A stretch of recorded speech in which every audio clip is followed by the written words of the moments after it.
आज हम लोग शुरू करने जा रहे हैं अपने सिविक्स से चैप्टर नंबर 6 जिसका नाम है पॉलिटिकल पार्टीज।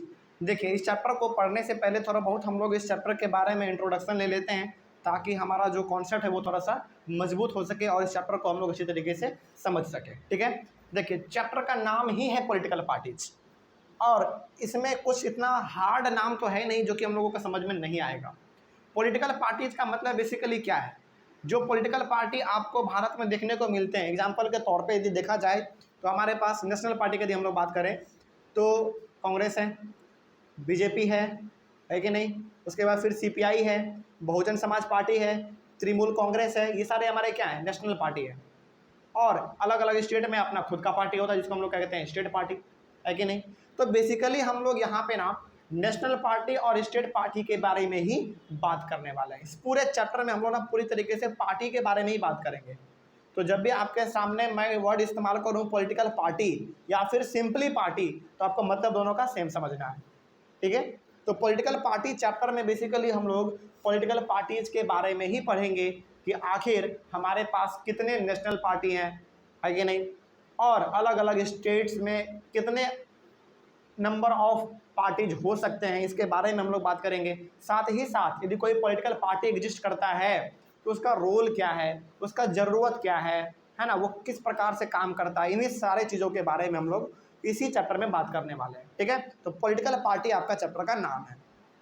तो थोड़ा बहुत आपको इंट्रोडक्शन मिल गया होगा, तो इस बात को याद रखिए कि इस पूरे के पूरे चैप्टर में जो हम लोग बात करने वाले हैं वो बात करने वाले हैं पॉलिटिकल पार्टीज के बारे में। ठीक ना, एग्जांपल के तौर पे आपको मैंने बता दिया बीजेपी, कांग्रेस, तृणमूल कांग्रेस, फिर से बहुजन समाज पार्टी, सीपीआई, ये सारा कुछ। ठीक है, और अलग अलग स्टेट में अलग अलग पार्टी होता है, स्टेट पार्टी।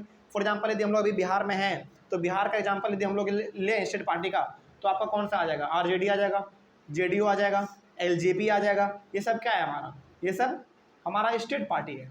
ठीक है, तो स्टेट पार्टी और नेशनल पार्टी दोनों में फ़र्क क्या है ये भी हम लोगों को इस चैप्टर में मिलेगा।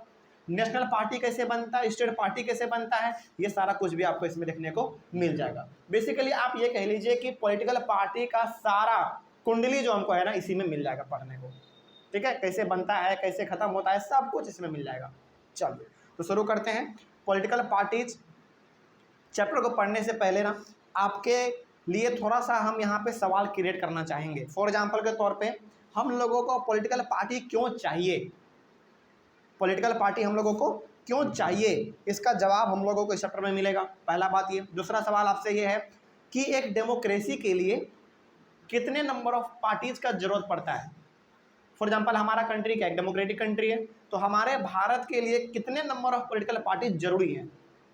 1, 2, 10, 15, 50, 100, कितने पॉलिटिकल पार्टी चाहिए?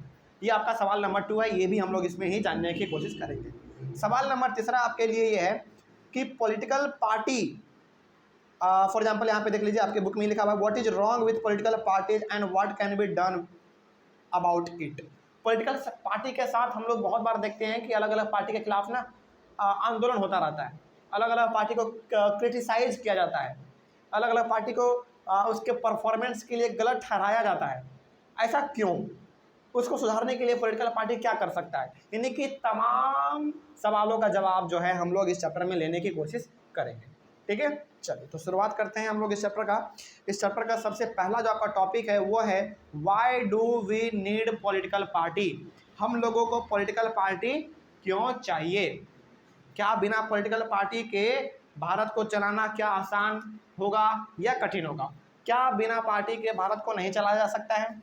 इसी के बारे में हम लोग यहाँ पे बात करने वाले हैं। ठीक है, तो ये आपका मेन हेडिंग हो गया और आपको मालूम है कि मेन हेडिंग के अंदर आपका छोटा छोटा सब टॉपिक भी देखने को मिलेगा। ठीक है, चलो शुरू करते हैं हम लोग। क्या लिखा हुआ है? सबसे आपका पहला है why do we need political parties के बारे में बात करते हैं। लिखा हुआ है political parties are one of the most visible institutions in a democracy. कितना सही बात लिखा हुआ है कि नहीं? मतलब क्या लिखा हुआ है? मतलब ये लिखा हुआ है कि political parties are one of the most visible institutions in a democracy. देखो पॉलिटिकल पार्टी को ना यहाँ पे एक इंस्टीट्यूशन कहा गया है, मतलब एक संस्था कहा गया है। ऐसा क्यों कहा गया है? देखिए, अच्छा यहाँ पे ना एक चीज़ और इस्तेमाल किया गया word most visible institution. Most visible institution का मतलब क्या हुआ? इसका मतलब ये हो गया कि आप सड़कों पर चलिए, आप गलियारों में चलिए, आप किसी गांव के किसी गली में आप चले जाइए, वहाँ पे हर एक जगह पर किसी पोस्टर पे, किसी पोल पे, किसी दीवार पे, है ना, किसी बिल्डिंग के ऊपर किसी न किसी पार्टी का एडवर्टीजमेंट करने के लिए वहाँ पे लगाया हुआ रहता है। बात समझ में आ रही है? तो पॉलिटिकल पार्टी हमारे भारत का एक ऐसा संस्था है, एक ऐसा ऑर्गेनाइजेशन है, एक ऐसा इंस्टीट्यूशंस है जो कि आमतौर पे आपको कहीं भी देखने को मिल जाते हैं। बात समझ में आ रही है? और ये सबसे ज़्यादा आपको कब देखने को मिलता है? जब हमारे भारत में इलेक्शन होता है कि नहीं? तो पॉलिटिकल पार्टी का जो पोस्टर है, जो बैनर है, अलग अलग जगहों पर, इसी से हम लोग पता कर सकते हैं, इसी से हम लोग अनुमान लगा सकते हैं कि ये जो इंस्टीट्यूशन है ये बहुत ही विजिबल इंस्टीट्यूशन है, मतलब कि आपको कहीं भी नज़र आ जाता है। ठीक है, चलिए पहला हो गया आपका बात। आगे बढ़ते हैं फिर। If we travel to remote parts of our country and speak to the less educated citizen, we would come across people who may not know anything about our constitution or about the nature of our government. यहाँ पे बात कर रहा है कि यदि हम लोग भारत के किसी भी रिमोट एरिया में चले जाएं, रिमोट एरिया का मतलब गाँव में, छोटे मोटे जो हमारे पिछड़े गाँव हैं, वहाँ पे यदि हम लोग चले जाएं और यदि हम लोग वहाँ के कम पढ़े लिखे लोगों से यदि हम लोग पॉलिटिकल पार्टी के बारे में बात करें, तो हो सकता है कि वो हमारे कॉन्स्टिट्यूशन के बारे में ना जानता हो, हमारे गवर्नमेंट किस प्रकार से काम करते हैं इसके बारे में ना जानता हो, लेकिन कहीं ना कहीं but chances are that they would know something about our political party. तो हो सकता है कि आप कम पढ़े लिखे इंसानों से, लोगों से जब पूछेंगे कि भाई हमारा संविधान क्या कहता है, हमारा संविधान कैसे लिखा गया है, संविधान क्या है, या फिर गवर्नमेंट क्या है, वो काम कैसे करता है, हो सकता है कि उनके पास इन सारे सवालों का जवाब ना हो, इसके बारे में वो जानता भी ना हो, लेकिन ये बहुत पॉसिबिलिटी बनता है कि वो किसी न किसी पॉलिटिकल पार्टी के बारे में ज़रूर जानता होगा।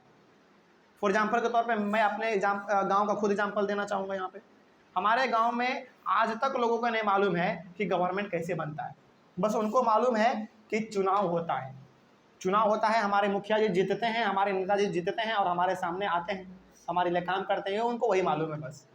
इसके साथ ही साथ उनको ये उनसे ये पूछ लो, कम पढ़े लिखे जो इंसान है उनसे ये पूछ लो कि हमारे बिहार का उप मुख्यमंत्री कौन है, यानी कि उप मुख्यमंत्री कौन है, बताइए, नहीं बता पाते हैं वो।